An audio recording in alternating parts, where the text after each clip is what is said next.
Bonjour à toutes et à tous, c'est Émilie d'Astro Intuitive. Je vous retrouve pour la vidéo concernant la prochaine nouvelle lune qui aura lieu le 1er février.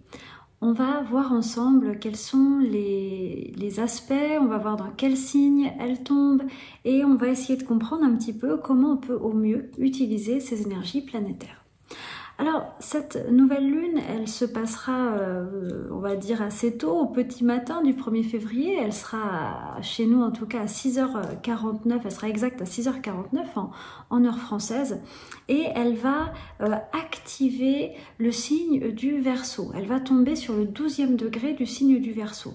Alors peut-être que vous le savez, si vous vous intéressez un petit peu à l'astrologie, une nouvelle lune en fait est le démarrage d'un nouveau cycle lunaire et une nouvelle lune crée une impulsion. Elle émet en fait comme un démarrage, comme une nouvelle énergie qui est libérée en lien avec le signe dans lequel elle est. C'est-à-dire que chaque signe du zodiaque a des champ de compétences et le dépositaire ou le gardien de certaines expériences, et la nouvelle lune, elle vient à chaque fois dans chaque signe, elle vient activer les expériences liées à ce signe. Alors il y a un fait marquant, c'est que donc on va voir bien sûr quelles sont les expériences et les compétences du signe du Verseau, puisque c'est un petit peu le travail qui va nous être demandé pour un cycle de lunaison. Ce qui est intéressant, c'est que, eh bien, dans le signe du Verseau, actuellement, il y a la planète Saturne. Et cette nouvelle lune se trouve en conjonction, c'est-à-dire alignée, proche de Saturne. Et donc, que cette nouvelle lune va aussi nous poser un défi saturnien. Et donc, on va voir de quoi il s'agit. On parlera aussi dans cette vidéo du retour de Vénus direct. Alors voilà, je ne vais pas attendre de parler 20 minutes pour vous le dire. Vénus a retourné direct, a retourné direct le 29 janvier. Et nous avons également Mercure qui est à la toute fin de sa rétrogradation. Donc on va parler aussi de ces deux planètes, de ce que ça peut donner. On va essayer un peu de comprendre. Voilà. Alors, on va commencer par parler du signe du Verseau dans cette vidéo parce que la nouvelle lune, elle émet une nouvelle impulsion dans ce signe-là. Je trouve que pour le comprendre, ce signe, peut-être qu'on peut s'intéresser à son symbole. Si jamais vous vous intéressez à l'astrologie et vous voulez mieux comprendre les signes, regardez les symboles et essayez de les comprendre, ça va vous amener vers des compréhensions intuitives, symboliques des signes. Et c'est comme un voyage un peu poétique comme ça, et c'est vraiment très intéressant. Alors le glyphe, le symbole du Verseau, ça représente deux ondes. Vous savez, ce sont ces vagues, comme ça, vous pouvez voir sur la carte, là où est le soleil et la lune. D'ailleurs, c'est pour ça qu'en astro, erreur de débutant, ou en tout cas erreur quand on ne connaît pas encore assez bien le symbolisme astrologique, on confond le symbole du Verseau avec celui du Poisson, parce que pour nous, ça représente une vague, ça représente un océan.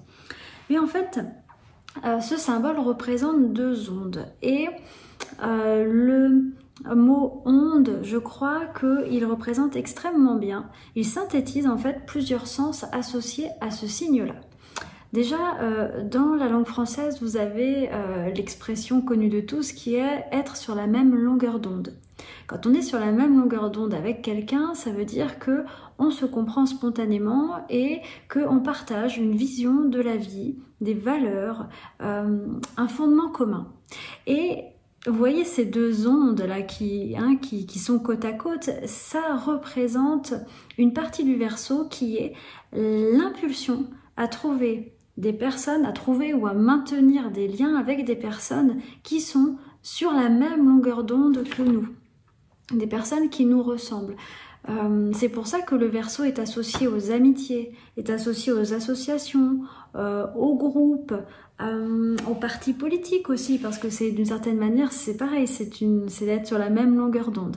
Donc, tout ça pour dire que déjà le premier sens lié à cette nouvelle lune, c'est comment est-ce que je peux donner de l'énergie à des personnes, à des relations, pardon, qui sont sur la même longueur d'onde que moi. Comment est-ce que je peux me rapprocher de personnes qui vibrent comme moi pour peut-être construire quelque chose ensemble? Avoir une vision commune, hein, il y a ça. Et il faut comprendre quelque chose, c'est que le Verseau est un signe d'air et dans la théorie astrologique, les signes d'air eh bien, sont reliés aux relations, au relationnel. Alors le Verseau, c'est pas le relationnel amoureux, c'est pas le relationnel familial, c'est le relationnel social en fait, collectif, hein, et toujours avec ce liant qui est sur la même longueur d'onde. Donc voilà, très très bon mois pour nourrir toutes ces choses-là, toutes ces implications collectives, toutes ces amitiés, etc. Enfin, ensuite, il y a autre chose avec l'onde. L'onde, c'est les ondes. C'est ce qu'on utilise, c'est ce qu'on a utilisé pour véhiculer de l'information. Vous avez les ondes radiophoniques, vous avez les ondes Wi-Fi, vous avez, j'imagine, il y a beaucoup d'autres ondes, mais je suis pas assez scientifique pour vous faire un exposé sur le sujet.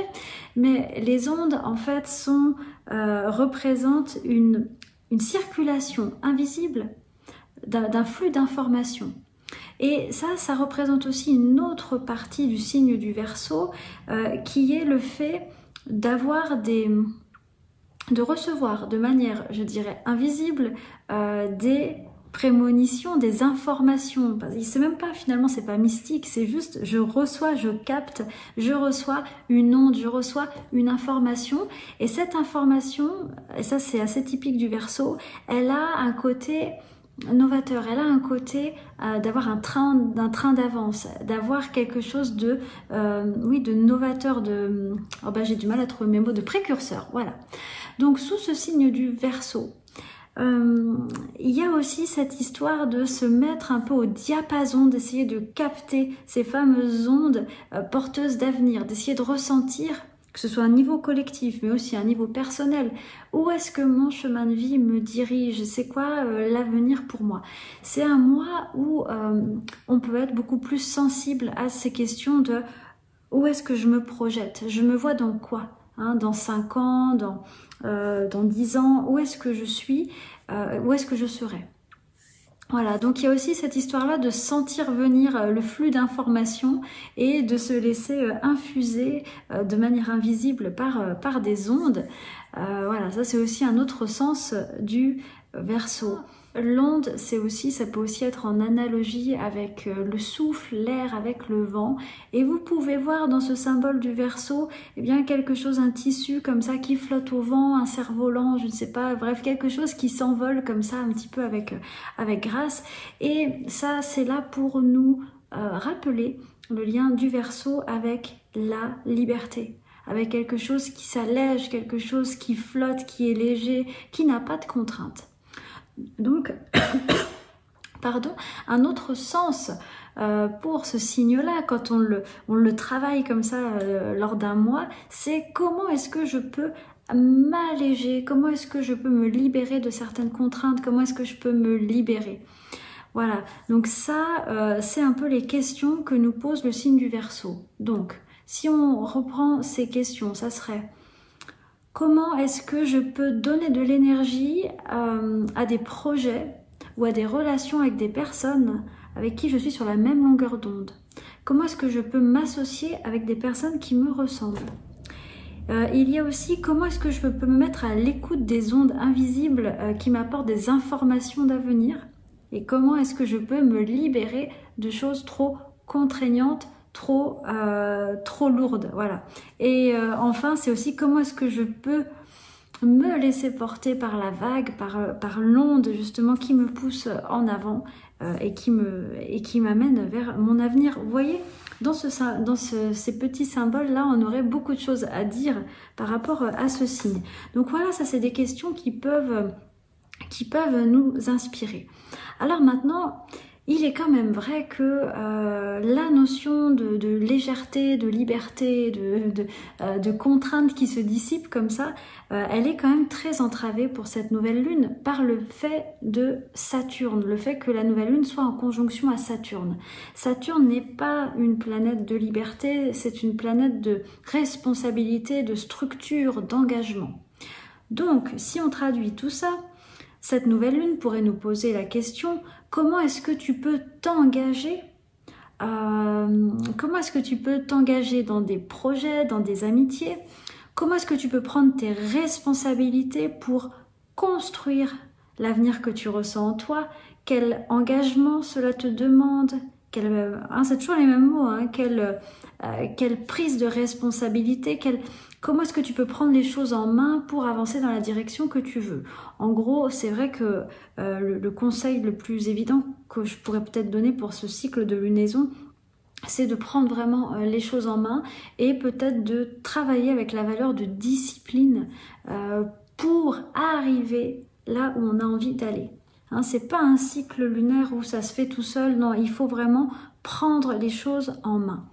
Alors, pour cette nouvelle lune, eh bien, alors oui, pardon, non, je vais aller par là. Pour cette nouvelle lune, on se retrouve avec le carré Saturne-Uranus encore et toujours. Donc, on a Soleil-Lune conjoint à Saturne, donc Saturne est très fort, et on a Uranus qui est en carré à tout ce monde-là. Et ça peut donner vraiment ça continue de jouer sur cette tension qui est: je veux aller vers le nouveau, je veux changer, je veux avancer, et en même temps, j'ai des contraintes, j'ai des responsabilités, je dois tenir compte de l'environnement dans lequel je m'inscris et je ne peux pas le faire aussi vite que prévu ou aussi légèrement que prévu. Donc ça peut aussi être des questions. Et je voulais aussi vous notifier que quand c'est comme ça, on voit que la nouvelle lune, elle est prise entre Saturne et Uranus, et on se dit laquelle de ces deux planètes est la plus forte finalement dans ce combat entre Saturne et Uranus. Et c'est vrai qu'actuellement, vous pouvez utiliser tout simplement les signes dans lesquels sont ces planètes, parce que ça va vous indiquer si la planète est forte ou faible. Et Saturne est en domicile dans le signe du Verseau, il est très puissant. Saturne est très fort.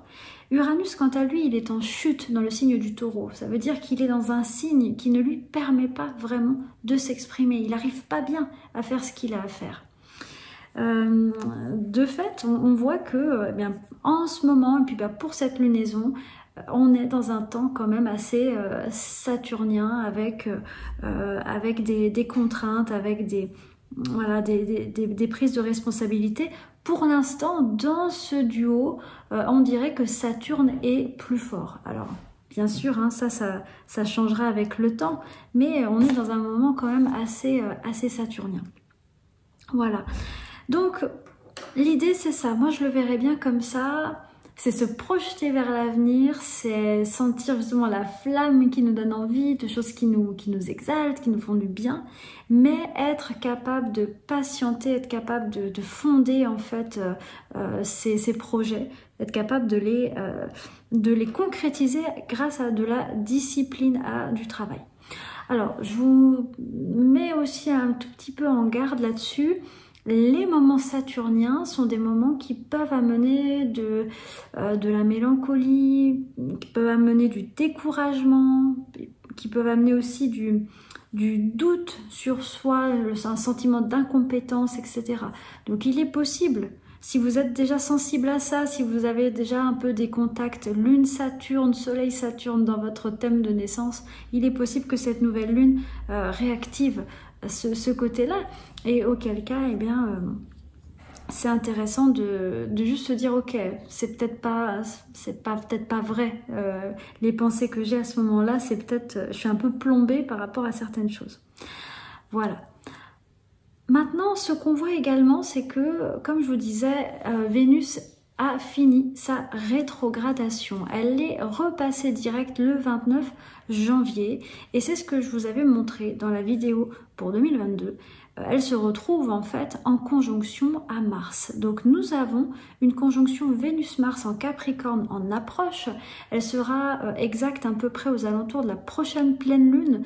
Donc tout ce temps-là de montée de la nouvelle lune à la pleine lune, on sera dans un climat Vénus-Mars. Donc on a fini ce temps de réflexion, de recul concernant le relationnel, l'affectif et les valeurs. Et il y a maintenant comme un mouvement qui dit bah voilà, maintenant je peux l'exprimer ou je peux me positionner. En clair, ce bilan intérieur va commencer à avoir des répercussions sur l'extérieur. Parce que pour l'instant, c'était un petit peu plus une pause qu'autre chose. Alors Vénus-Mars en Capricorne, c'est un duo un peu étonnant parce que Vénus-Mars, c'est une signature qui amène beaucoup de passion, beaucoup comment je pourrais dire ça, d'envie de créer des choses ensemble, envie voilà, de mettre beaucoup d'énergie, il y a un côté très jeune aussi dans cette conjonction, beaucoup de vivacité, de jeu, etc. Et tout ça est dans le signe du Capricorne. Donc on a une espèce de passion sérieuse ou de passion contenue ou de passion qui s'envisage sur le long terme, quelque chose un petit peu comme ça. Et c'est du coup une très jolie conjonction parce que il y a vraiment, vous vous souvenez, c'était l'enjeu de Vénus rétrograde, elle était en Capricorne. Il y a des enjeux qui concernent le temps, c'est-à-dire le but d'une Vénus en Capricorne, c'est pas d'avoir une satisfaction immédiate, mais c'est de construire quelque chose sur le temps, avec le temps. Donc on est encore dans cette ambiance-là qui amène de la sécurité, qui amène de l'ancrage, de la stabilité. Donc ça peut être aussi assez plaisant, assez sécurisant. Enfin, sécurisant, je sais pas, mais en tout cas, il y a de la consistance. Voilà, c'est ça que je voulais vous dire. Vénus-Mars en Capricorne, ils appréhendent le relationnel avec beaucoup de sérieux et beaucoup d'engagement. Et c'est ce dans quoi on est. On a également pour cette nouvelle lune Jupiter et... non, pardon, juste Jupiter, excusez-moi, qui soutient cette conjonction Vénus-Mars. Donc vraiment, on a des facteurs là autour de cette nouvelle lune d'expansion relationnelle, d'expansion amoureuse, d'expansion créative. Donc voilà, c'est un bon moment si vous voulez mettre de l'énergie dans tous ces secteurs-là, que vous soyez en relation ou pas. C'est un bon moment pour ça. Et ça va vraiment, je dirais, s'amplifier jusqu'à la prochaine pleine lune. Maintenant, nous sommes également sur les derniers jours de la rétrogradation de Mercure. Mercure va revenir direct le 4 février. Et de fait, eh bien maintenant, c'est lui qui est en conjonction à Pluton. On a une très jolie conjonction, enfin très puissante conjonction Mercure-Pluton qui est vraiment, je trouve, une invitation à... Vous savez, vous croyez quelque chose, vous avez une représentation du monde et c'est un appel à remettre en question ce que l'on croyait, revoir ses positionnements. C'est un temps, vous vous souvenez, tout ce qui est rétrograde, c'est vraiment je fais un pas en arrière. Je vais pas forcément aller parler aux autres, je vais pas aller vers l'extérieur. Je prends ce temps pour moi et je prends le temps de réfléchir et de me dire est-ce que ça c'est ok, est-ce que c'est aligné. On avait déjà dit tout ça pour Vénus. Donc Mercure rétrograde, c'est un peu pareil, mais ça concerne toute la sphère mentale, toute la sphère cognitive, mes croyances, comment je vois le monde, comment je comprends le monde dans lequel je suis, etc. Donc là, et c'est aussi, Mercure rétrograde, c'est aussi un bon moment pour réorganiser son quotidien, ça peut être sur des choses aussi assez pratico-pratiques, je dirais. Parce que là, Mercure sera rétrograde en Capricorne, pardon, il va repasser en Capricorne, et c'est toutes des questions aussi liées à l'organisation dans le travail, des questions sur comment est-ce que je m'organise, comment est-ce que je peux améliorer ma discipline. Qu'est-ce qui m'empêche, par exemple, c'est une bonne question, qu'est-ce qui m'empêche d'être mieux organisée ou mieux disciplinée, voyez?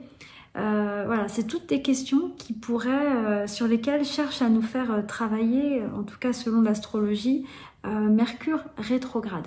Mercure-Pluton, hein, c'est vraiment l'invitation à enquêter, à aller derrière le voile des apparences, à creuser un sujet pour vraiment trouver ce qu'il y a au cœur. Donc, si vous avez quelque chose à débusquer, à mettre à jour, à comprendre en profondeur, et bien cette nouvelle lune, elle est vraiment excellente pour ça.